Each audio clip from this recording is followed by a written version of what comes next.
explore how our esteemed panelists can be a part of that opportunity to change, inspire, and bring something new and exciting to the table to deliver lasting advantage from adversity. So let's move to introduce our panelists for today, who in my opinion does not need any introduction. Ms. Dhammika Vijayasinghe is the current Director General of Sri Lanka Tourism Development Authority. She graduated from the University of Peradeniya with BSc Honours in Zoology in 1996.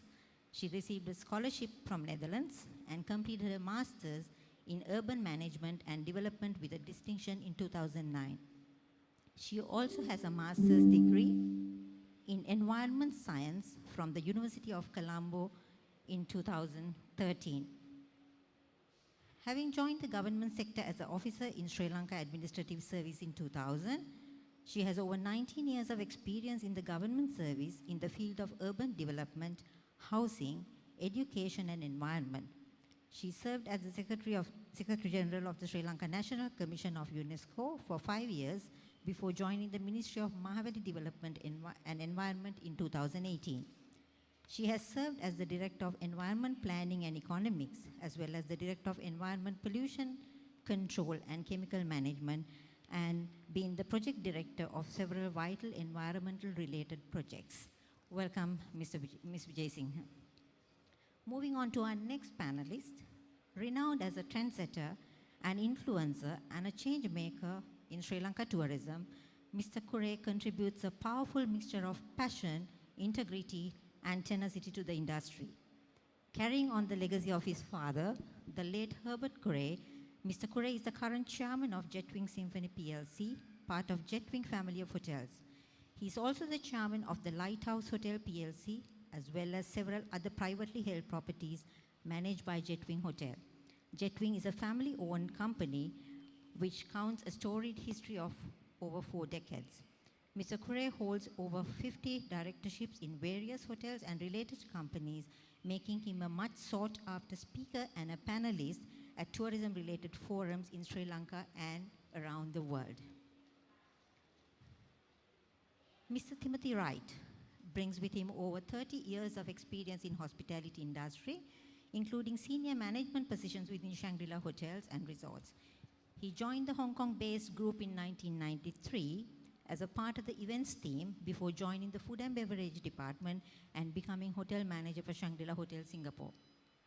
As one of the group's most trusted leaders, he was then appointed Group Director of Human Resources in January 2014, joining Shangri-La Hotels and Resorts corporate team in Hong Kong. He is currently the Vice President Operations Sri Lanka and the General Manager of Shangri-La Colombo. Welcome, Mr. Wright. And once again, a very warm welcome to all our panelists. To the audience, a few housekeeping rules before we get started. If you have any questions for the panelists, please do wait till the end of the session, and you can raise your question at the end, and the panelists will answer as many questions as possible depending on the availability of the time. Ms. Vijayasinghe, I would like to start today's session with you. It is reported across many different forums that Sri Lanka is targeting 4 to 5 million tourists by 2025. Right now, our industry is trying hard to survive and recover. International Air Transport Association projects that the air travel will return to December 2019 levels only in 2024. Surveys also reveal that the impact of COVID-19 on tourism sector has been 3 times as severe as the 2009 financial meltdown. Against this challenging backdrop, how realistic is an almost 100% increase in tourism arrivals over next 3 to 4 years? What would be the key enablers to achieve this ambitious target?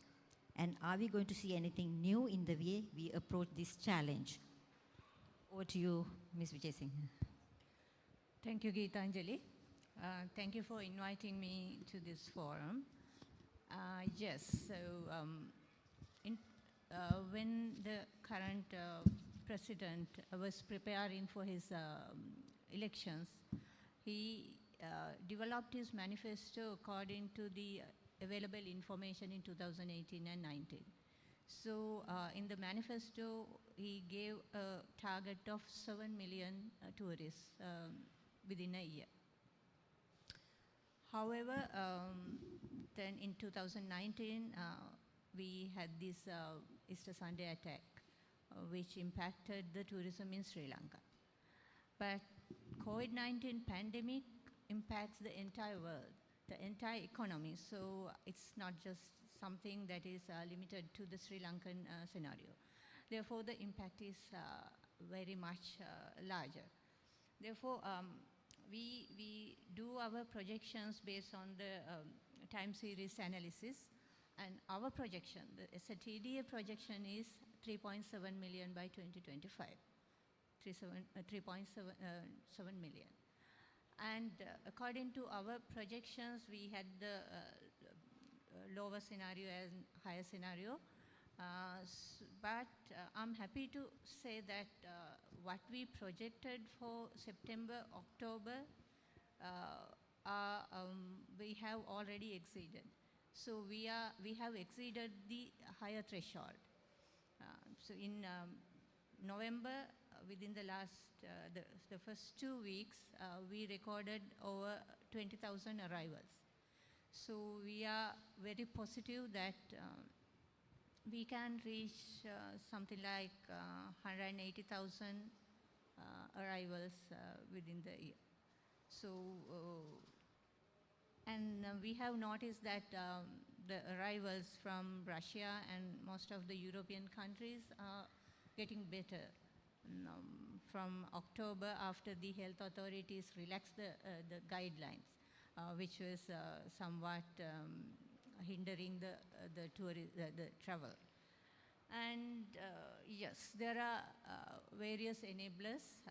One is the global communication campaign that this is like after a decade that we are embarked on a global communication campaign, a very comprehensive one, addressing the 8 main markets as well as the 8 secondary markets. So this includes not only the traditional methods but the digital and all the innovative marketing methods, promotion methods, so that we can reach a higher market segment. And then the recent accolades that Sri Lanka received. As you know, even during the pandemic, after we developed this operational guideline and then trained our industries and started this tourism biobubble, we received the Safe Travel stamp from the Travel and Tourism Council. We are one of the first countries in Asian region that received the Safe Travel stamp. Then recently, the Lonely Planet again recognized Sri Lanka as the best destination. And Condé Nast Travel's Reader's Choice, we were among the first 5 countries as destination. So the future is not that bleak, I suppose. And we are working, the industry is working very hard, and as the regulators, Sri Lanka Tourism Development Authority and the Promotion Bureau, the Convention Bureau, all parts of tourism is working closely with the industry so that we can work more to promote the country as a destination. Because some people compare Sri Lanka with maybe Maldives, but we can't compare those two because Maldives had been marketing their country as a destination, with a special destination. So this is what we have to do. We have to consistently market our country. And then the accessibility, the airlines. And I'm happy to say that more than 5-6 new airlines have now, some of them have already started, and several will be starting for the winter season. So that includes Air France, Italy's Neosea, Azurea, Russia, then Swissair, middleways, yeah. So these are now starting Sri Lanka as a new destination. And then we are working with the industry to train them, to work with them in the new normal situation, how to operate tourism. So, and then the availability of the comprehensive operational guideline was a very positive thing for kickstarting the tourism after the pandemic. Therefore, I think we can be positive that we can achieve the targets we have set, not somebody else set. Thank you, Ms. Vijay Singh, for that comprehensive answer. It's quite encouraging to know that although we might not be getting 7 million tourists, at least we can be very hopeful that Sri Lanka will, in the coming years, receive at least 3.7 million tourists. Thank you for that. And moving on to Mr. Hiran Kure. We all know that the outlook for Sri Lanka, outlook for travel and tourism globally is severely impacted currently. And what can we anticipate as key changes in global tourism? And what plans are we making to accommodate and exploit those changes in the unique tourism model offering of Sri Lanka, driving advantage from adversity? Thank you, Geetanjali, and thank you for inviting me as well. It's nice to be here in this beautiful mall and be talking to all of you and hopefully some people online as well. I think this last 18 months has probably been the worst ever period, at least in my tourism career of 35 years working directly in tourism. That's the only job I have done in my life. My family was in tourism, so I got into tourism in 1987. So since then I have been working, and we went through a tough period, especially for the youngsters who are here, and Hervé and Ben and all of you who are here from overseas. 87 to 89 was a very difficult period. I'm sure Suranga will remember at that time, because of the conflict in the north and in the south. There were two conflicts going on. That was a very difficult time. And that's the time I came back to Sri Lanka and started working with my father. That was really bad. And I thought we should never ever face a situation like that again. Then 2001, we had the bombings in the airport. 2004, the tsunami. These were devastating blows. And then the war broke out again in 2006 until 2009. It was very, very difficult times. But none of those lasted this long. We had the ups and downs, and we had a couple of months of struggle, and then we got on our feet again and started walking once again.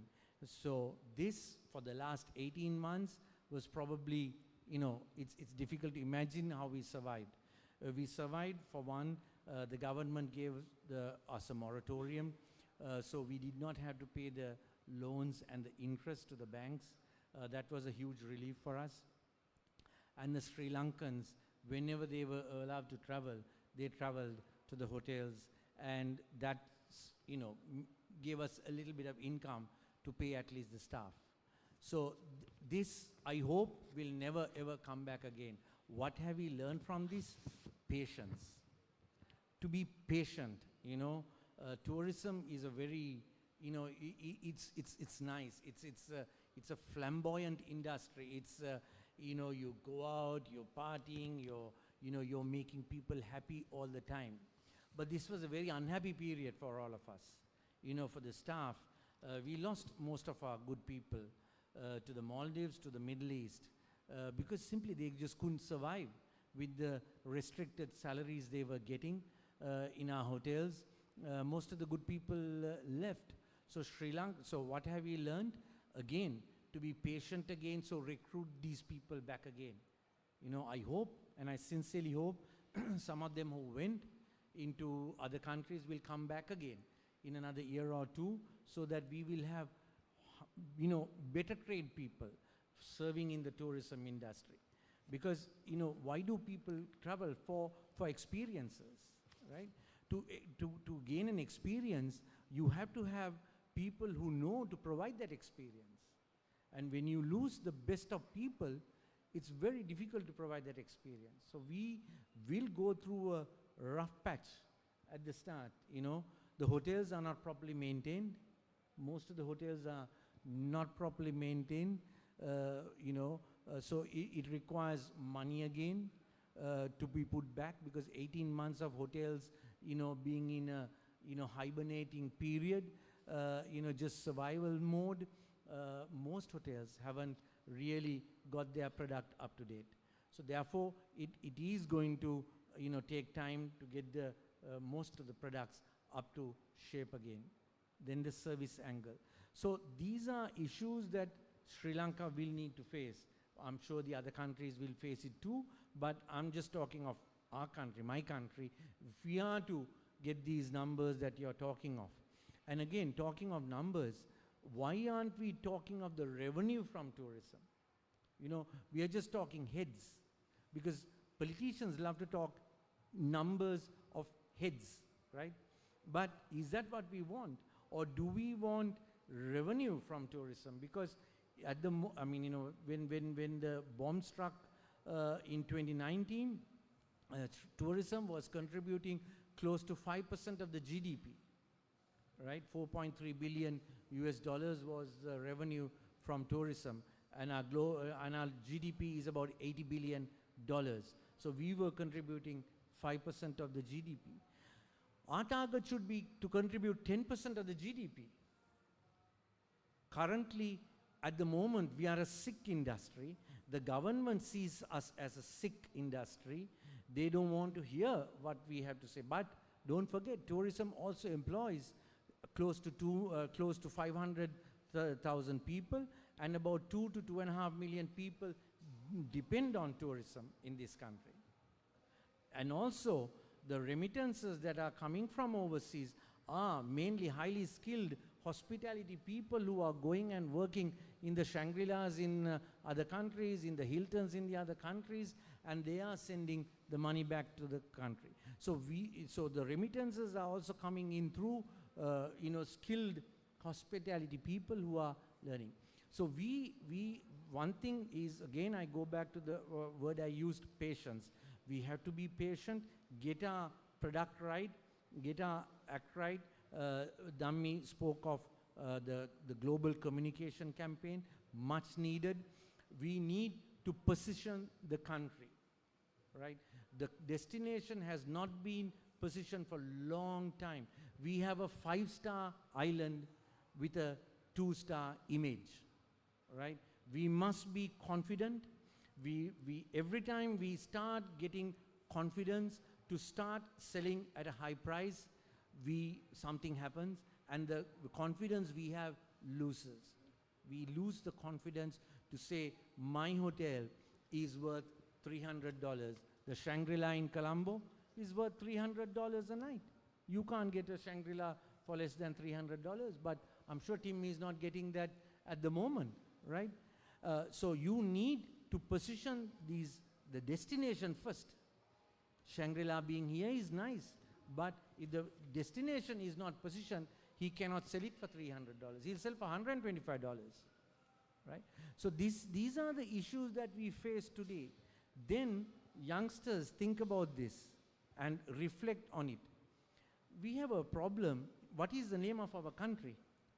We have Ceylon tea, we have Ceylon cinnamon, we have Ceylon sapphire, and then we have Sri Lanka garments, we have Sri Lanka cricket, and we have Sri Lanka tourism. Some people have asked me, what's the name of your country? All right? What are you? Are you Tim or John? All right? If I tell John and then he responds, then I'll just continue to call him John. All right? We don't think about this. We changed the name of our country in 1972. We are still Ceylon in many people's minds. And we are now talking of a massive branding campaign for tourism. And then Ceylon tea goes and markets Ceylon tea, right? And they will also spend equal number of amount of money marketing Ceylon tea. Similarly, the Ceylon sapphires and the Ceylon cinnamons will be marketed. We have no consistency, no consistency. So these are things that at least the youngster, because when I talk of these things, I'm told to shut up. So I mean, you know, but the youngsters must reflect on these and bring these out into the open. In the universities, you must discuss these things, bring it out, because these are important things. If we are going to position a destination, you must first get your name right, right? What do you want? Otherwise, go back to Ceylon and call Ceylon Tourism. That's fine. That's also fine. Then we go back to the Democratic Republic of Ceylon, right? So until we get all these things sorted out, we'll continue to struggle like this. We'll continue to be living in patience, right? We'll survive. We'll get 1 or 2 international brands like this coming into the country, all that, but that's not enough. If we are to go into a different level, we must have more of these brands coming into the country, right?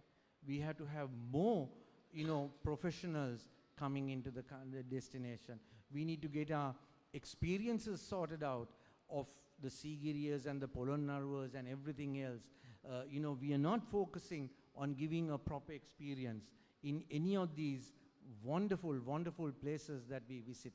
The national parks, can we buy entrance tickets online, right?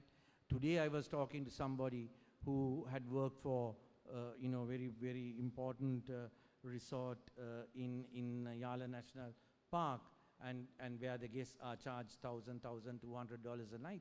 He was saying those guests have to go and queue up at 4 o'clock in the morning to get into the park.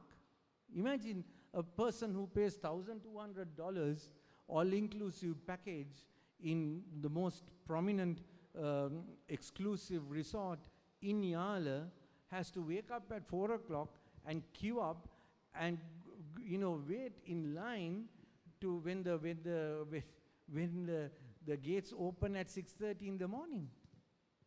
And the guy who stays at Tissamaharama paying $20 also will go and stand in the same line and probably go before, who's paying $20 a night, right? So you know, you pay $1,200, you get the same experience. You pay $20, you get the same experience, right?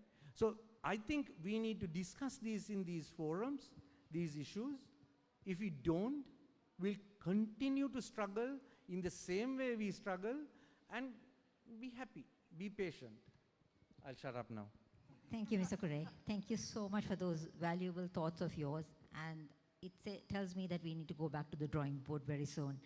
And I also sincerely hope that the decision makers of this wonderful country will give a hearing to what you have to say and support our industry to thrive for the betterment of the country and its economy. Thank you so much, Mr. Kure. Moving on to Mr. Timothy Wright. Mr. Wright, this question comes to you to give an opportunity for our members in hotel operations to learn some of the best practices from a global brand as Shangri-La. As we get ready for a new normal, it is the perfect time to stop and rethink processes, retool our business models and service models, and look at how new technologies can help. Do you see a major shift in our service offerings and customer expectations post-pandemic? And what should hotels do to meet new needs of future guests? Thank you, Jitanjali. Firstly, I feel very privileged to be sitting next to these esteemed people on this panel. I've been on a few panels, and every time I'm invited, I seem to be sitting next to Hiran Kuri. So it's always a privilege.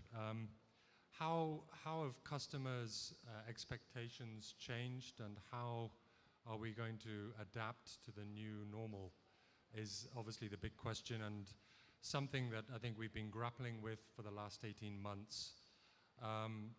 Those expectations can be quite different depending who you're looking after. Some guests are fed up with the restrictions and the precautions, and as we're seeing in many parts of the world, mask wearing is almost non-existent, and people have just grown tired. They're fatigued by all the restrictions and the precautions. And then there are others who are expecting their experience to be aligned with the precautions and certain COVID processes that make them feel comfortable. The challenge will be to manage the expectations of each and every one of those because everybody is different and everybody has different expectations.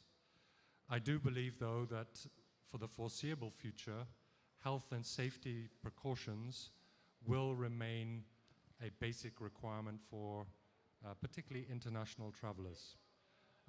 At Shangri-La, like many hotels and resorts in Sri Lanka, we have been audited to ensure that we adhere to safe and secure procedures. However, that audit was conducted in many hotels more than a year ago, and what we're considering now at Shangri-La is to get an additional independent auditing firm to come in to ensure that those basic requirements are still being met after this 18 months or so since they were introduced into Sri Lanka. We are seeing obviously a huge pent-up demand for travel. People are eager to get to visit countries that they've either never visited or that they visited some time ago.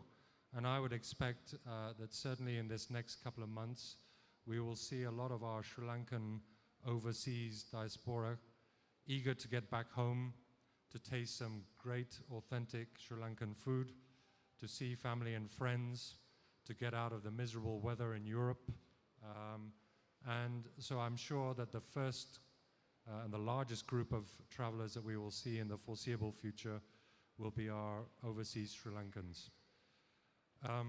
One thing that I think that we've all had to grapple with over the last 18 months with the lockdowns and working from home is that obviously we've had lower workloads, and we have been available basically any time that somebody has needed us. How do we manage that grown expectation that we are available 24/7 and everybody is available whenever you need them? And how can we get back to some sort of balanced work environment where we're available to handle inquiries or guests' needs, but also we are able to rest? Because unfortunately, work from home has meant that whenever you need to pick up a phone, you don't even think about it, you just call somebody, regardless whether it's a Sunday, regardless of whether it's a late evening, and there is an expectation that people will respond. So I think that will be a challenge of how do we adapt or how do we adjust to these working normally again and the expectation from our customers in this new environment. Thank you. Thank you, Mr. Wright. So let's move on to our second round of questions now. Going back to Ms. Vijay Singha. I know this would be a bit of a tricky question, but nevertheless, I thought it is an appropriate question. We know that the survival of business throughout the tourism ecosystem is at risk in any country without continued and concerted government support. The crisis is an opportunity to rethink the future of tourism industry. We are right now at crossroads, and the measures put in place today will shape the tourism for tomorrow. As the Director General of Sri Lanka Tourism, can you elaborate on measures Sri Lanka Tourism has taken to manage the long-term implications of the crisis and build a stronger, more sustainable and resilient tourism economy? Yes, Geetanjali. Tourism is an industry that is very volatile and susceptible to various challenges, whether they are man-made or natural. So we have gone through several disasters. Like we were under 30-year-long war. Then there was 2004 tsunami. Then the Easter Sunday attack, and now the pandemic. But the good news is that we always bounce back. The tourism industry has that resilience, and the people have that commitment to bounce back. So the role of the government is to hold their hand through the difficult path and assist them. So during the pandemic, at the beginning, as Tim was saying, like this response, the response team and the commitment of the organizations to respond to the industry, that was there by us. Like there was a time that we were up until 1 o'clock, 2 o'clock in the morning, responding to various issues. That is how we sailed through this most difficult time. But then the government came up with this moratorium, and there were some relief measures for electricity, water bills.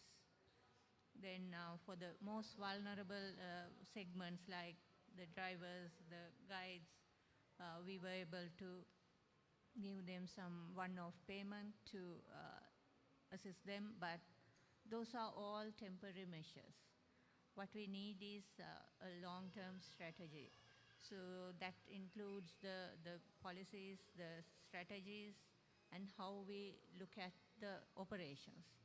So we need to automate more, like as Hiran rightly said, the online ticketing. This is something that we have been working now during this pandemic time. We have been working throughout with all the line agencies to identify this single app, this Sri Lanka Tourism app with all the online ticketing facilities, and then the emergency response facility, and then the promotion of the partners. We want to put all the industry, the registered entities in tourism on our app so that we can promote them through the app. And then have a emergency button. We are working closely with the police department to make this the country a safer place for a tourist, because there were some negative images because of the incidences that some tourists faced in Sri Lanka. That message carries a long way. So we have to give out the message that this country is a safer place for them to come. So creating that image for the country is very important for us. And then the new product development. So we are depending on the traditional products, and then the traditional markets and the seasons, like the winter season, the festive season. But we are such a rich country. Why do we depend on a few products? We have to go for product diversification. That's what we are trying to do, give more experiences and have tourism going throughout the year, not just some season. So for that, we need more attractions, more products.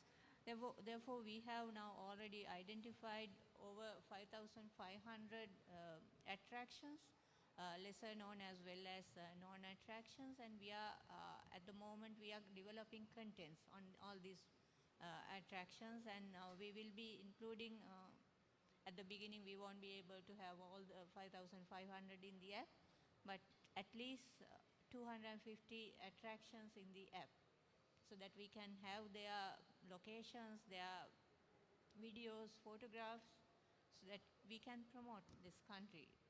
And then the new kind of promotion, not the traditional promotion. During the pandemic time, we experienced, we did something like couch safari. I don't know whether you were able to join that. We were live streaming from all the wildlife parks in Sri Lanka. So there was a huge impact on that during the period where the country was closed.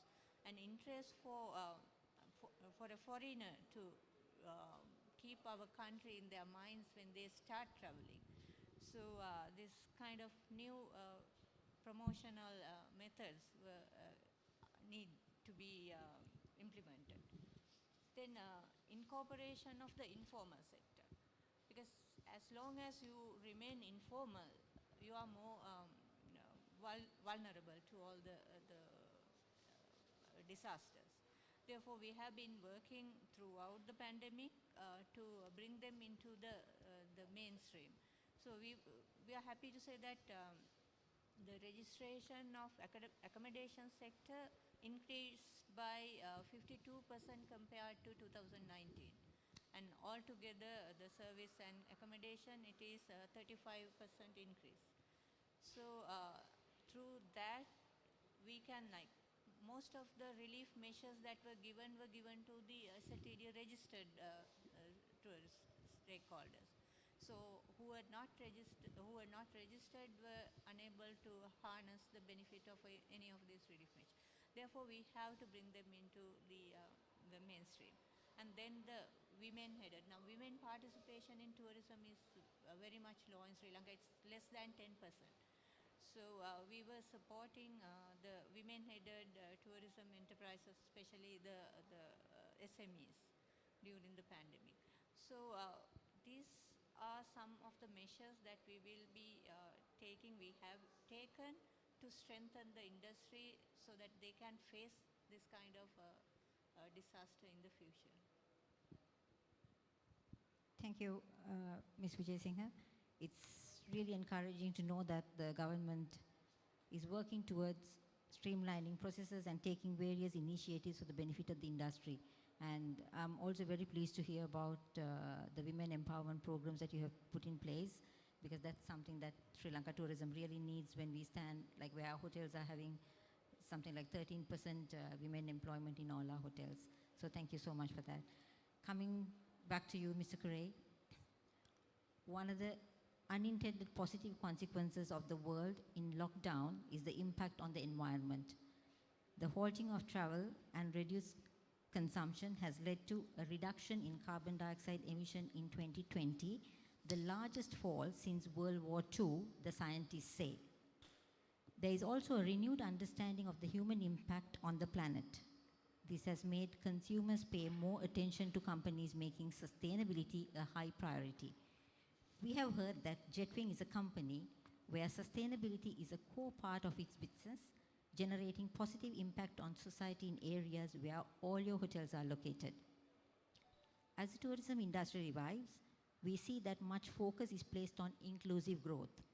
Can you please share with us the initiatives Jetwing has implemented to face consumers who are becoming increasingly conscious about making their travel decisions based on sustainability practices of a destination?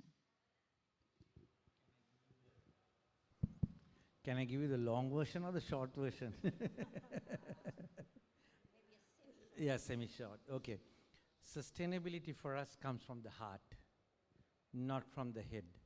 If you think of sustainability purely from the head, you will not go through, because it's cheaper to buy the power which is coming from the national grid, you know, and do pat, and then you're done, right? So if you're talking of the environmental or the, you know, the energy, which is the one that you are referring to right now, you know, to put solar power, various other, you know, reusable ways of, you know, creating energy, it's a lot of hard work. So that's why you have to, you know, you have to allow the heart to decide, not the head to decide. So in a company, if you ask a finance director, shall we do this? They'll say no, because it costs more, right? It doesn't cost less at the start. If you put solar power, you're buying power 25 years in advance. And people can ask you, why are you doing that? When you can just pay every month a certain amount, right? What if it doesn't work? And then you still, you know, you have bought solar power, and then if it doesn't work, what happens? Nobody's going to give you back that power again. So for us, for Jetwing, we never thought of doing all this to win accolades, win awards, get recognized. No, it just came from the heart. Now, for us, we look at sustainability in different ways. Not only on the energy front, we look at the people front, we look at the communities, all of that, reusing various things, all in that sustainability platform. And I also must say, we look at profit as well. We are a very profit-focused company. It's not that just because we are looking after the people and the planet, don't think we are not looking after the profits. Because if a company does not make profit, it is not sustainable. You cannot sustain a business which is not making money. So don't get misled also when I say you have to think from the heart. Yes, you think from the heart, but you also have to be focused on making money. Otherwise, you can't go on forever, saying, okay, we do this, we do that, blah, blah. We're not getting it. So that, plus now, the fourth P was introduced by my friend who was the former Secretary General of the UN Tourism Organization, Taleb Rifai. He brought in the fourth P, peace. Peace through tourism. Think of sustainability and think of peace. Think of our own country first, before we think of the whole world. We are going into extremes, right? Think of a country like always France, right? Which is going into one extreme, right? On the other hand, think of Afghanistan, which is going into another extreme. These are all bad. This is all bad, right? So we have to find a middle path, peace through tourism, because people travel to places, people meet people, and so that we have to, our own country, we've had many issues, right? We put those all now in the back burner. We're not discussing those. Easter Sunday, before that the conflict, all those things, those reconciliations, we'll need time to bring it back into normalcy. There's an English lawyer who wrote a book called Elephant Complex, right? And he researches on conflicts, internal conflicts, and he writes, when he was in Sri Lanka, I assisted him to travel to the north, to meet people in the north, and so on. So he asked me a question, how long do you think this reconciliation will take? I said, it'll take 25 years. He said, Hiran, you're an optimist. No conflict resolution, it can be resolved in 25 years. So I said, how long do you think? He said, minimum 75 years.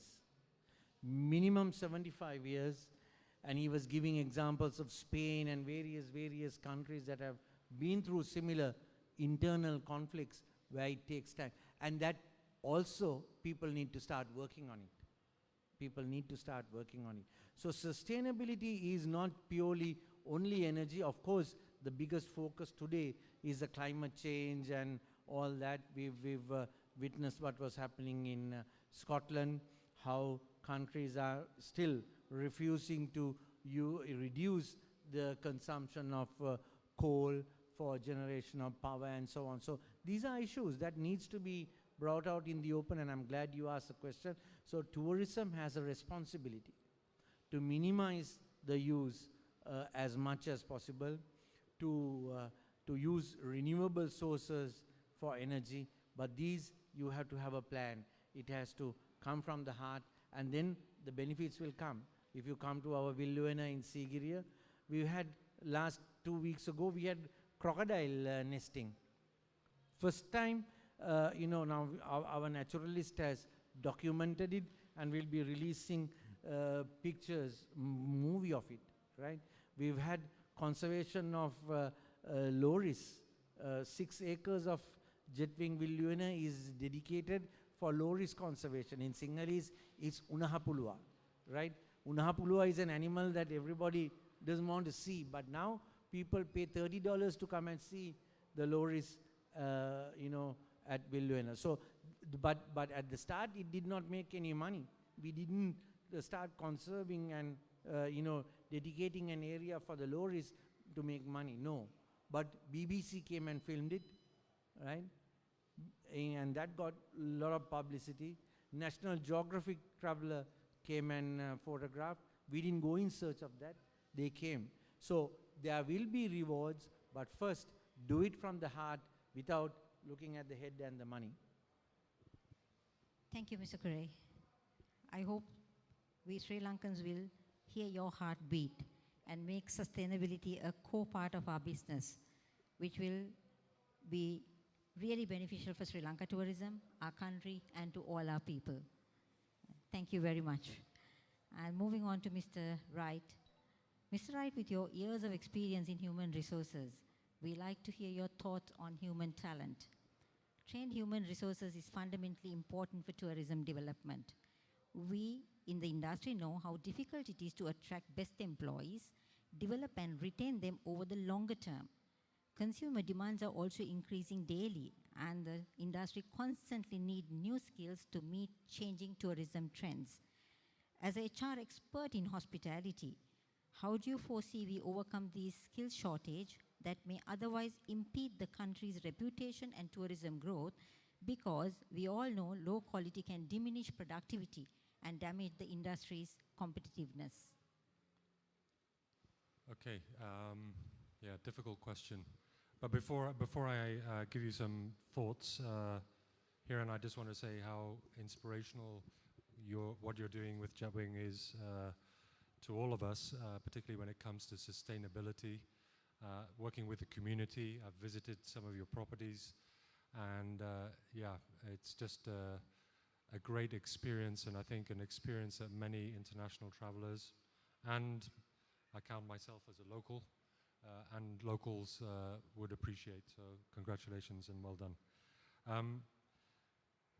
Firstly, I don't think I'm an HR expert. I do have a bit of experience, but what I can say is that, and I think Hiran had mentioned this earlier, Maldives, the Middle East, Canada are all areas where business is really booming, and they are short of people. And Sri Lankans are renowned for their hospitality, are renowned for their talent in hospitality, and of course, the world's recruiters have turned to Sri Lanka to help solve their labor supply problems. Added to that, our own people, as Hiran had also mentioned, have struggled with income over the last 18 months. They've been patient, they've struggled, but obviously the opportunities that many of them have been offered overseas are too good to turn down. So the need or the desire to earn higher incomes has meant that many of our educated and experienced talent has left Sri Lanka. And we all need to learn to manage with lower levels of experienced people. But it does give us an opportunity. Every challenge comes with an opportunity, and that opportunity is for us to recalibrate our productivity levels and our labor to guest ratios, which perhaps needed to be done, and this gives us an opportunity to do that. Also, with the possibilities of yet another wave of lockdown, I think many businesses are looking to try to manage their operations with a mixture of fixed labor and variable labor. And many of us are managing with the help of students to give them some valuable experience, but also to supplement our stretched labor operation teams as business recovers. And as something as Gamani mentioned also is about attracting women. We have worked before the pandemic quite hard to try and improve our reputation and attract women into the industry. In our hotels here in Sri Lanka, we have about 15 to 18% of our workforce at Shangri-La are women. However, worldwide, that percentage is normally about 45 to 50%. So I think we need to look at trying to encourage more women into the workforce. We may need to adapt our work practices to allow them to work, and in some cases manage a family at the same time. In our hotels in Singapore, many of them are looking at the older workforce. As people retire, many of them are still not ready to stop working, and how do we attract maybe some of our older, newly retired colleagues back into the workforce? So I think these are perhaps a couple of things that we need to consider. Thank you, Mr. Wright. I hope with what we have learned from you, we'll be able to improve our women participation in hospitality and also maybe get retired people to come back and serve the industry. Thank you. And let's now move on to our third round of the discussion. Coming back to you, Ms. Vijay Singha. In your opinion, what are Sri Lanka's primary competitor and complementary destinations for leisure travel? And what do you think those countries have done which can be learnings for Sri Lanka tourism to gain a fair market share? As I mentioned earlier, we have our neighbor Maldives as one of the major competitors, and not only Maldives, we have India, Indonesia, Malaysia, India, Greece, and recently Vietnam as our competitors, and even Bhutan. But most of these countries, especially Maldives if you take, they have been very consistent in their positioning and marketing, how they position their country and how they market their country. Then even Thailand, they were famous for something, but then they changed it. So we have to identify our weaknesses and work on erasing whatever the negative images from the minds of people and create a positive, brighter image of the country. So in this we have to look at the Global Travel and Tourism Competitiveness Index. What are the components, what are the areas that we have to work on to become a more competitive country? For example, there are 4 pillars. You have to work on the enabling environment. So in the enabling environment, you have to look at the business environment and the safety and security aspect.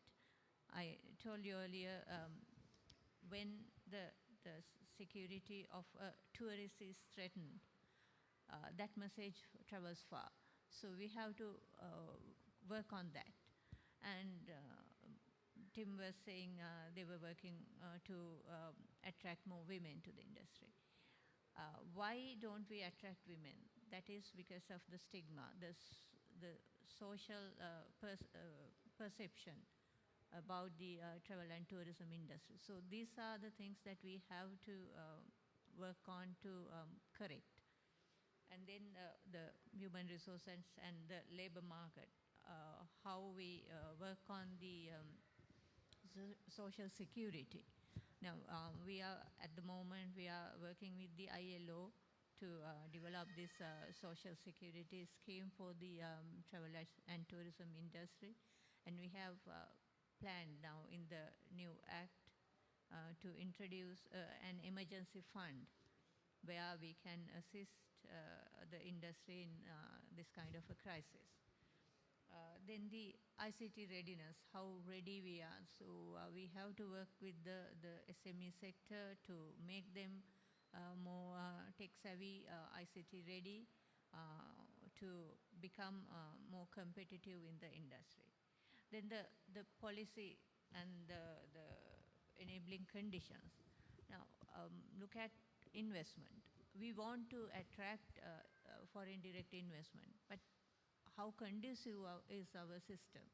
How difficult it is for an investor to get the necessary approvals to enter into the market. So we have to make this environment more enabling for tourism industry investor, a potential investor to come in and invest in this country. Then the price competitiveness.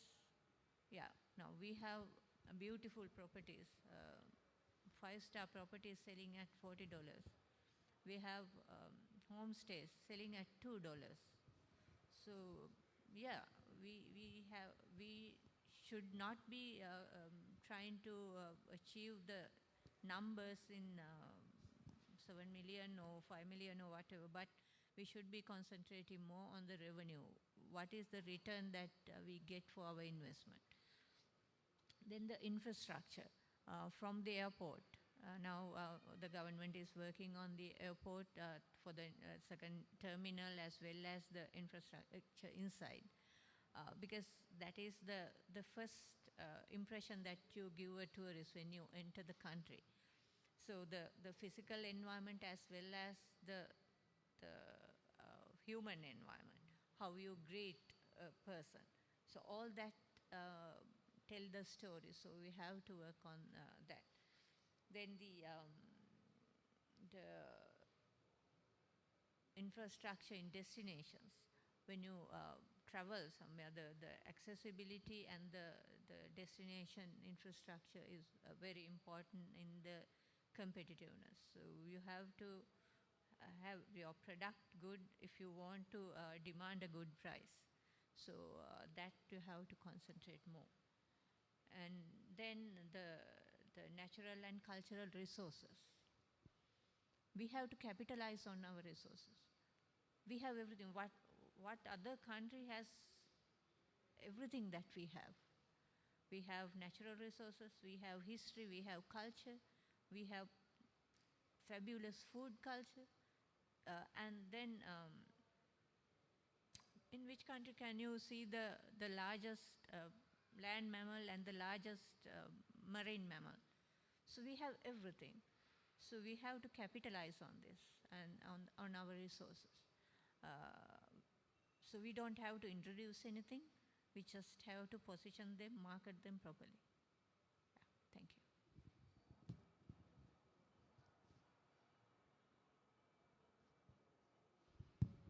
Thank you, Ms. Vijay Singha.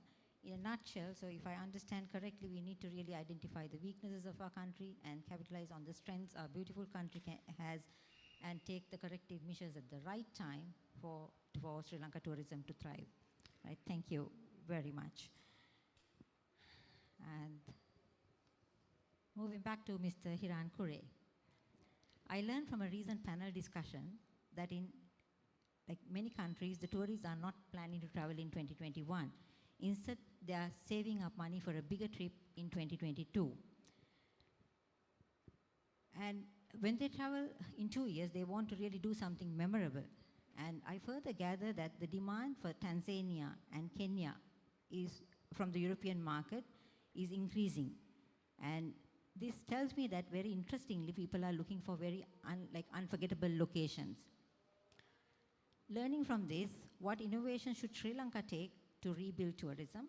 How can we create awareness to attract more tourists coming into our country?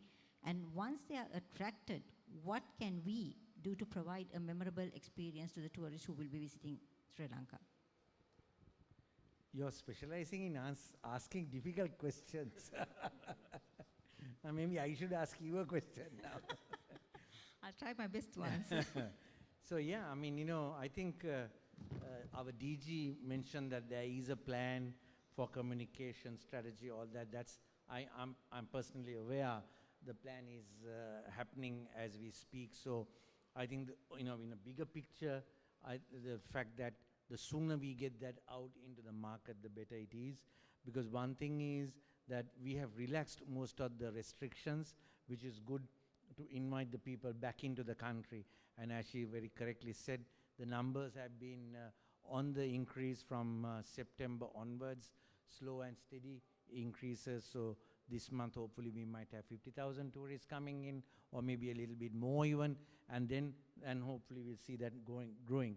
So you're right. I mean, obviously, 2022 is probably the year that's, there is going to be some kind of a rebound in tourism, and people get more and more confidence to travel. What can we do? Can I ask you a question?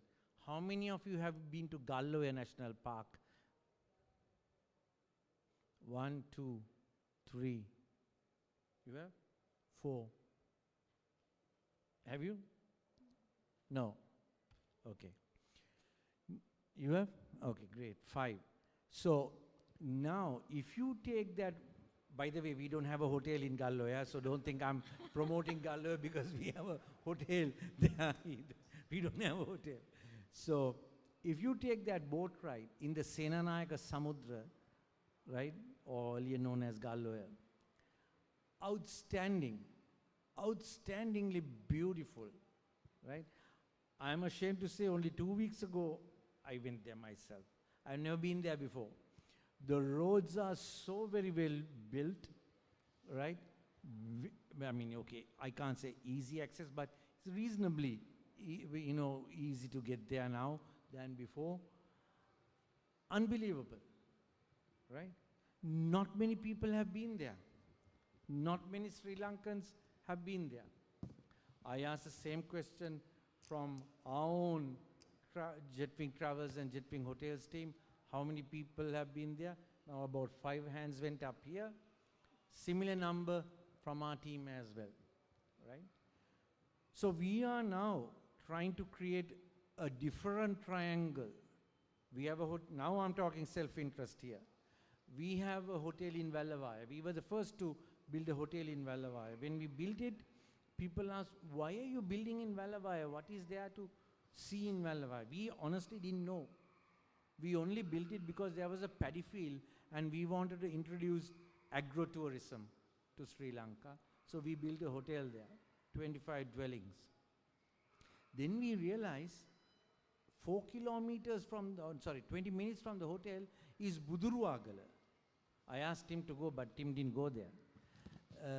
Buduruagala is 20 minutes from Vallavaya.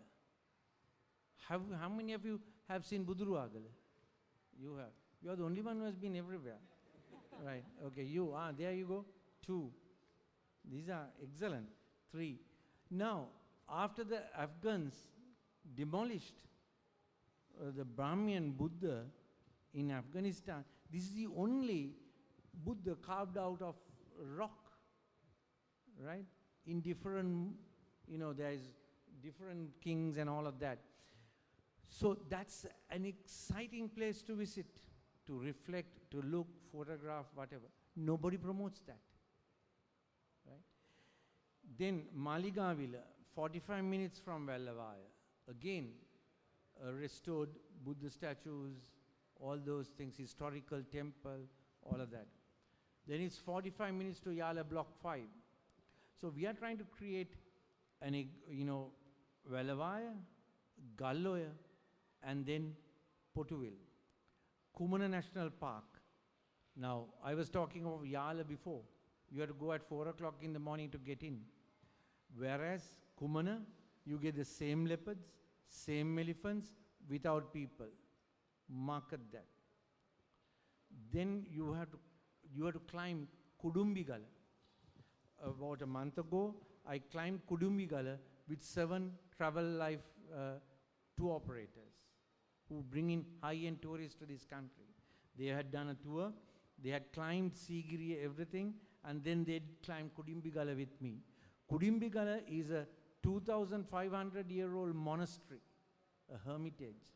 Still, 16 Buddhist monks meditate there, including an Australian and a Chilean, who have now become Buddhist monks, who are there with 14 Sri Lankan monks who are constantly meditating. Now, when I took these people up there, these people refused to come down. They said the experience of climbing Kodumbi Galle was even better than Sigiriya. This is not my view, the view of the two operators who came. So we are trying, personally, from a jet-wing point of view, to create a different triangle, because what do we normally do? Sigiriya, Kandy, Norelia, Yala, out. So to answer your question, what are we doing to create new? We are saying now, come on the highway to Velavaya, it's 3 hours, right? Stay for 2-3 days, go to Galle, we'll find, there are a couple of lodges there. Konisans are opening a new one, and the Galle lodge is there. Stay a couple of nights there, you know, enjoy the natural beauty of that place. And then from there, Ampara, go to Arugambe and Potuville. Surfing, there is, you know, the Vihara Mahadevi, Magul Mahavihara, and then the Mudu Mahavihara, all these Buddhist cultural sites. And then, of course, Kumana, and then the Panama Tank, one of the nicest places to walk. So we will introduce these places so that, again, we, you know, it's a confidence also to say, hey, we have stuff to match Kenya and Tanzania, right? Kenya and Tanzania to go, you have to go, mustn't be saying this publicly, but sometimes you have to fly in a single engine aircraft from Masai Mara to, you know, Savo. I mean, you know, sometimes you have to keep praying all the time. You know, you're going in a single engine aircraft to see animals, right? It's not always exciting when you get into an aircraft, or if you go by road. And my first visit was in 1992, and sorry, 1993, and my wife said, thank God I'm not pregnant at that time, right? I asked why. I would have delivered if I was pregnant, because the vehicle was bumping so much. Right? But Kenyans and the Tanzanians, they have the confidence to market, right? They never said that their roads are bad, that the roads are so bumpy, that you have to fly in a single engine aircraft, those tiny little planes, right? But they marketed and they positioned so that they get the $1,500 tourists, which we are really struggling to get today. And that is what we are trying to do. But again, to position anything, you have to have confidence. You have to have confidence to market. We will never get our product right. The product will never be 100%. Is Singapore happy with what they have? You ask Ben, he will say no. There are so many things to improve in Singapore, right? So Singapore is constantly improving itself, right? You were in Hong Kong. Is Hong Kong happy? No, they are constantly improving. So Sri Lanka will also constantly have to keep on improving. But in the meantime, we must have confidence to say, hey, we are the best. We have these. Come and enjoy, come and experience this. If we don't do that, if we wait till it's perfect, that perfection will never come. At least not in our lifetime. We will never see a perfect place, but we have to have the confidence to go out and market the destination so that Sri Lanka benefits from tourism. Thank you, Mr. Kure, for taking us around Sri Lanka within a very short time. Within minutes, we have seen so many areas. And I must say that you are a true ambassador for Sri Lanka tourism. So let's all plan a trip to Galloya, and I have already decided I'll be the to guide. add that. Please do. We'll be honored. And I have already added that into my bucket list, Mr. Kure. Thank you for that. And moving on to Mr. Wright. You have a beautiful hotel right in the city of Colombo. So that's the reason why I decided to ask you this question. There had been many discussions about making tourism #1 revenue generator for the country's economy. To give context to our next question, that is what I'm going to just ask you, let me share some statistics with you, Mr. Wright. The global MICE industry size was valued at $805 billion in 2017 and is estimated to reach $1,337 billion by 2028, registering a compound annual growth rate of 21.3% from 2021 to 2028. In this context, we understand that MICE and business travel is just as important as leisure travel in terms of bringing revenue into a country. Shangri-La Hotel Colombo is well positioned in the heart of Colombo. And to be able to attract more business travelers, what can Sri Lanka do to do as a country or as a destination? Yeah, thank you, Tali. Certainly, since we opened the hotel in 2017, MICE has been part of our focus. We have 500 rooms. We've got large meeting and banquet space. And to fill those 500 rooms, unfortunately, the demand from the FIT business traveler or the leisure guest visiting Colombo for the 1 or maybe 2 nights will never fill the hotel. So we knew that when we opened, and we were very much focused on the MICE business. I think the first thing that we learned was we had to learn to say no to business. As you can understand and would expect, wedding business is big here in Colombo under normal circumstances. Our average wedding size here is 500 to 600 people, and the average lead time for those weddings is possibly a year, or it could even be 18 months. The lead time for a big MICE business, a piece of MICE business, can be as short as 2 months. So the question is, do you take the wedding business, which is confirmed, but will not give you any room business, or do you risk turning down that wedding business, waiting and hoping for that MICE business that will give you several functions and potentially 300 or 400 room booking for 2 or 3 nights? So that is one of the challenges that MICE faces the hoteliers, is do you take the business or not? And I think one of the problems that Colombo has is that many people take the wedding business, and Colombo is not renowned for MICE. Obviously, availability of rooms. We got an inquiry last week for a MICE group for February, and they want 400 rooms. And not many hotels in Colombo currently can manage 400 rooms in the one hotel.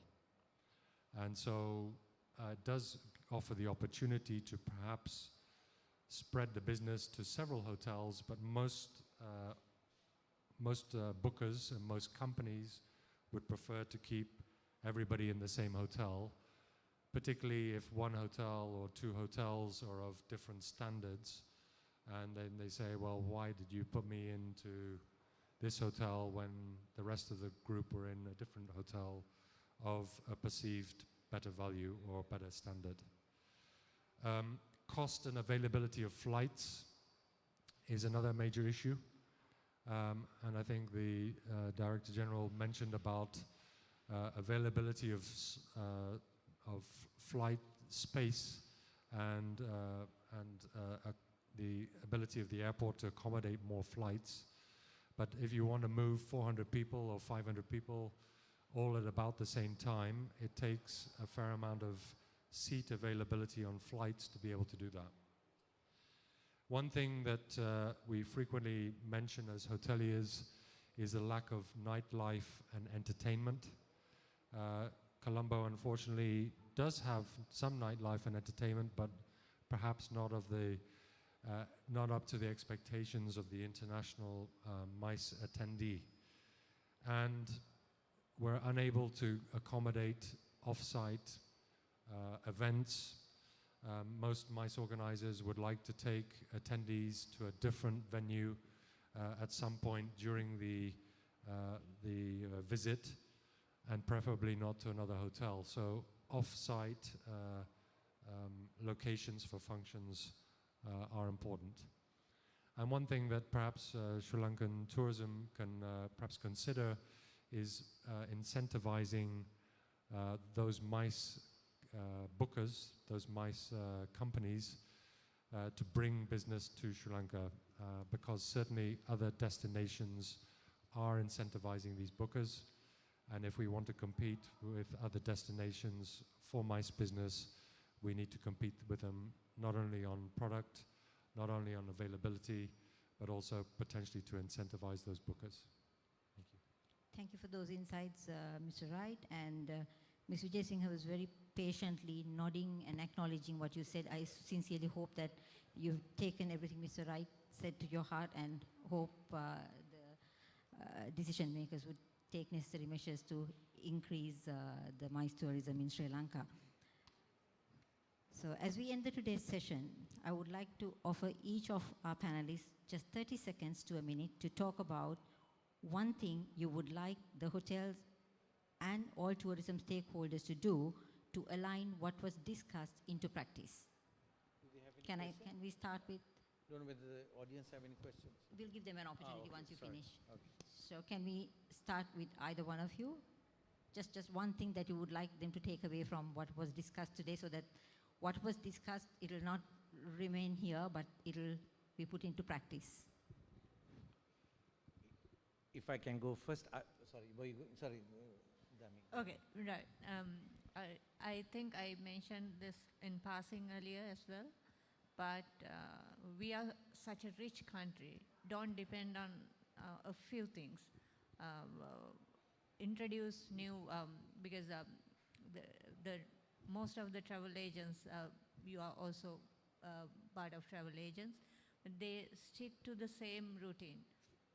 So they are all already overcapacitated. So don't do that. Diversify the products and diversify your routes. There's so much to see, so much to experience. So that is my message to the tourism industry in Sri Lanka. Thank you, Ms. Vijay Singh. Patience and confidence. I think I've been talking a lot on that. Have patience for the youngsters who are joining tourism, and be confident. If you're selling, be confident to sell, position the destination. Each one of us have a duty for that. Yeah, I mean, the two things that I learned were patience and confidence, actually, today from here on. But I do think that, yeah, this recovery is going to be challenging.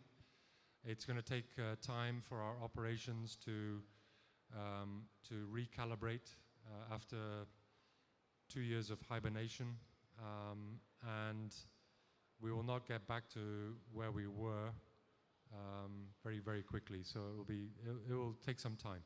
Thank you, Mr. Wright. Can I now turn to the audience and invite you to ask any questions from the panelists?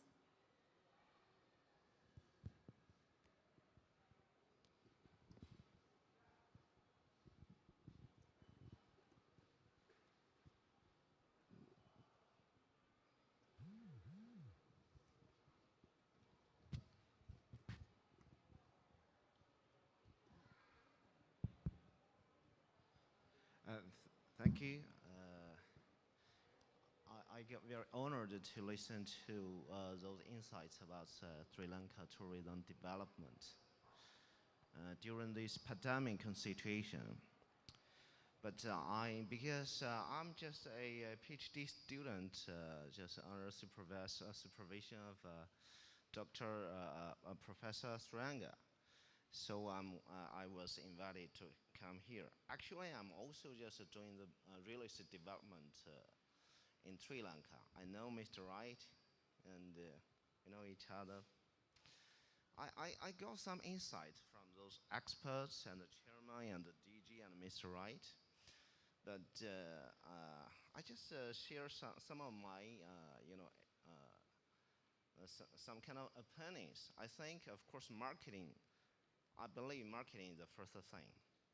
But if we just go deeper, we have to figure out what about the brand of Sri Lanka. If we talk about Thailand, we know Badia. If we talk about Dubai, we know Purjarab Hotel, right? And if we talk about Shanghai, we know Shanghai Financial Center, Shanghai Center, the building. So if we talk about Sri Lanka as this chairman, maybe from Jet1, I don't know, right? You talk about Ceylon tea, but Ceylon tea If just a Ceylon tea, people will not no need come to Sri Lanka. People can buy everywhere, right? So what is the brand of Sri Lanka? I think this is number one. And number two, I agree with Mr. Wright. He talked about the Colombo tourism. There's no entertainment. We know in Badia, right? We know Vegas. We can drink and we can play, we can dance. But in Colombo, we know Park Street, it is very small. We know Dutch hospital area, very small. We know some of the Mount Lavinia, but these places are scattered everywhere. And also, the road, of course, the traffic, it is just in fragments, I think. There's no effect of the economic scale. It cannot be just like a big shoot or something. So just the two things I just share with all of you. I think we have to think about, we have to create and ask all over the world to know Sri Lanka. What will be the symbol of Sri Lanka regarding the tourism industry? That is number one, not only Ceylon tea, because people can buy Ceylon tea everywhere. They only come to Sri Lanka. This is number one. And number two, we have to compare with our neighbor country, Maldives. Everybody, I'm from China. All the Chinese people know Maldives, but not everybody knows Sri Lanka. But when Chinese people came to Sri Lanka, definitely they will go to Maldives. Maybe they will spend 2 nights in Colombo, but they will spend about 7 days in Maldives. So what happened? I think that is an entertainment. That is a development of the product and the service, and a value-added service. And the last point, maybe I can share a story. When I was in India, I stayed in India for 2.5 years. I found the service in hotel maybe a little better than that in Colombo, even in India. That is all. I hope my unprofessional opponents can give us some more thoughts on the tourism development in Sri Lanka. Thank you. And thank you very much for sharing your thoughts as a foreigner, and we very much appreciate it. Any more questions from the audience?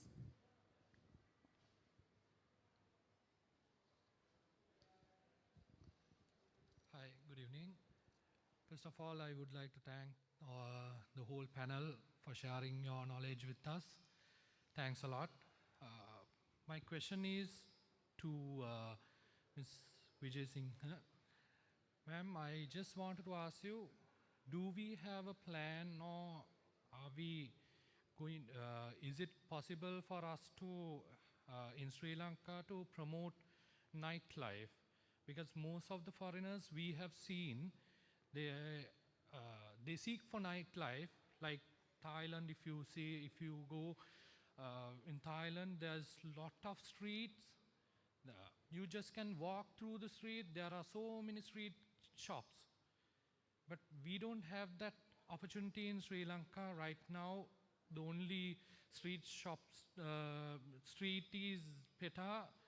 That's also most probably, I think, 6:30, 7 o'clock. All the shops are closed.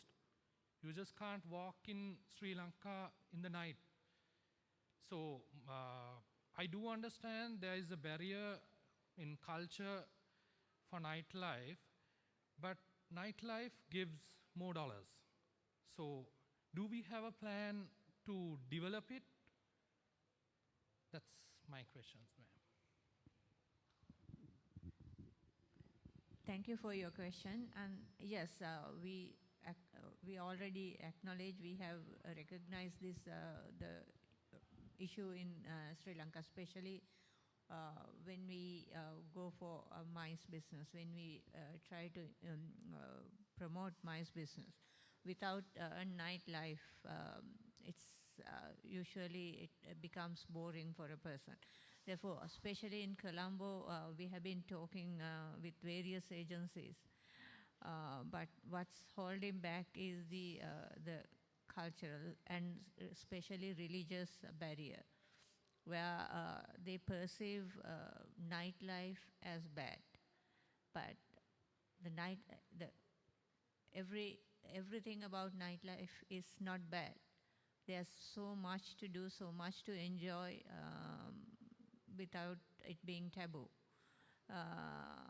It's a constant struggle that we are having with this, not the authorities, but the powers above, the religious barriers. However, we haven't given up on it. We are still working because there are so many inquiries from our neighbor India and other countries for casinos and other interests, other activities for the night. But we don't have that. We don't even have social space where somebody can relax after work in Colombo. So everything is just dead. Yes, it's a difficult journey, but we are planning to somehow initiate some work. Thank you. We are well past the allocated time for the session. However, we would allow one more question from the audience. Good morning, good evening to everybody, and I would like to offer my thanks to the panelists and my University of Colombo for organizing this and to listen to very informative thoughts from the panelists. And my question is to Mr. Hiran Kure, and he nicely elaborated how we could reposition and rebrand Sri Lanka in the global market. And I think it's something lag behind from the regulatory body throughout the past few decades. I'm sure that you have been speaking the same problem in few forums earlier. So rather than looking forward for the regulatory body to do it, what are the possible mechanisms that we could implement being the private sector in the tourism sector? Like we always can't wait until the government or the regulatory body implement something, and we can't always blame them that this should be done. But as in the tourism, the majority is from the private sector. So as the private sector, what would you see the possibility of enhancing or the mechanism that we could implement to reposition or the rebrand Sri Lanka in the global market? Thank you. That's a good question, and thank you for asking that. There are definitely things that the private sector can do, which we have done. I mean, you know, the fact that tourism is alive today is a reason where the private sector have been working very much to bring in tourists together with the tourism promotion, and that has survived. But, you know, when it comes to a massive mega destination management, destination positioning and promotion, there has to be buy-in from everybody. You cannot brand a destination without the political backing, without the government administrative backing. So there has to be, and the private sector backing. It has to be a combination of all. Now, she's not a politician, but she's a civil servant. So that's another level. Political, civil, private sector, all must be together. How did incredible India, amazing Thailand, right? Your Singapore, all these things are branding which there has to be buy-in from all. So if you're talking that, then it's, you know, everybody has to be on the same page. But until that happens, are we going to keep quiet? No. Now we are. I mean, you know, we have our own social media people within Jetwing. I'm sure Shangri-La has the same. Other Hilton will have the same. All organization will have that. Then now ours is a local company. These are Geetanjali works for Hilton, Shangri-La. They have regional offices which we don't have, but we will be appointing as a local company. We have representatives. We have a representative in Paris. We have a representative in London. We have a representative in New Delhi. We have a representative in Munich. We had one in Australia, which at the moment there's no point in having somebody in Australia. Australians can't get out of their countries, or if they get out, can't get back. So there are issues. But so there are things that we can do to promote, right? For PR, for promotion, all of that. So there are, just not keeping quiet, but bigger picture is one, and then of course the activities that we do to keep going, keep promoting, meeting people, all of that happens. So that's what we are doing, and each one can do as well. Your own Facebook pages, your own social media networks. You can promote the destination. Today it's a lot easier than the time I started. I was carrying 30-40 kilos of brochures and going from one trade show to another. Now the trade shows, the importance of them have diminished. There are select trade shows that we should go to, which unfortunately Sri Lanka Tourism doesn't go to, right? But we go to them. PO in Marrakesh, right? ILTM in Cannes, in France. These are events that we should be there in a big way, right? Because it caters to a different clientele. But we're not, as a destination, we are not there. But as a company, some of the other companies also go to those, are there promoting Sri Lanka in those places. Thank you, Mr. Kure. Once again, thank you very much, Ms. Vijay Singha, Mr. Kure and Mr. Wright, for the pragmatic insights and for your wonderful contribution. We have discussed how to look at a crisis as an opportunity to reap advantage from adversity. We also have discussed how we can navigate through uncertainty, immediate solutions, and ways to plan for the long-term horizon and build resilience so that we are better prepared to weather any future shocks as they come towards us. Let's be optimistic and be thankful for what we have today. The pandemic gave us a break to concentrate on developing our product and services so that we are ready to exceed customer expectations tomorrow. People will definitely continue to travel when the time is right, which we all hope is not so far away. Let's keep up the good work, stay strong, stay positive, stay safe, so that our visitors will feel safe visiting our beautiful country again. Thank you very much, and thank you to Shangri-La Hotel for this wonderful venue, and thank you to my esteemed panelists once again. It was a pleasure, and thank you to the participants, and have a great evening.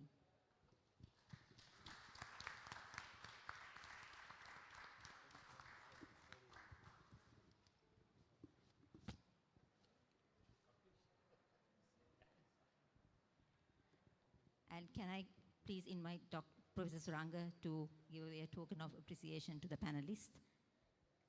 And in the meantime, I'm being informed to ask you to be seated, as there will be a raffle draw which is organized by Emirates.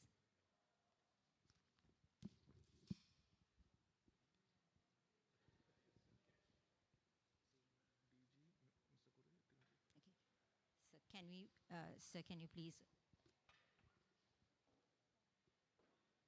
Ms. Vijay Singh, please can you come forward?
The committee would love to have your beautiful smiles as a memory, and they would like to have a photograph with you. I hope you wouldn't mind.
So, ladies and gentlemen, good evening again. So, I hope you all enjoyed the valuable session with valuable panelists. Now we are moving into another small segment, which the Emirates Holidays are here to give you a gift. So, being the main sponsor, one of the main sponsors in our Sri Lankan Tourism Expo, they are here with a great gift. So, the Emirates Holidays are offering us, they are giving up and down free tickets to Dubai with a 3-night package in a 5-star hotel. So 2 people will be entitled. If you're thinking how to win this, it's a very small thing to do, because like the Emirates will be continuing this raffle draw for the next 3 days as well, where the box will be placed in the concierge where you can drop your business cards. So they will be selected for today. So we are going to select the winner. So I would like to invite the manager in charge for Emirates Holidays Sri Lanka, Mr. Imran Rasif, and his team to come over to the stage.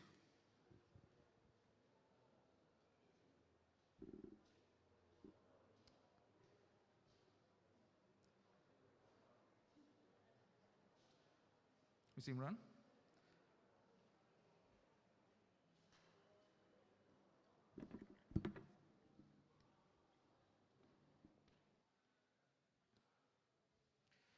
Of course, there will be a certain criteria where Emirates Holidays has given us, or rather practice. So again, I welcome Mr. Imran Rasif, the manager in charge for Sri Lanka for Emirates Holidays, to select the winner to go to Dubai, back and forth, and enjoy a 3-night stay at a 4-star hotel. We have a winner. It's Mr. Padmalal De Silva, the sales consultant of Sunquick Lanka. So, Prijet, I believe you will be.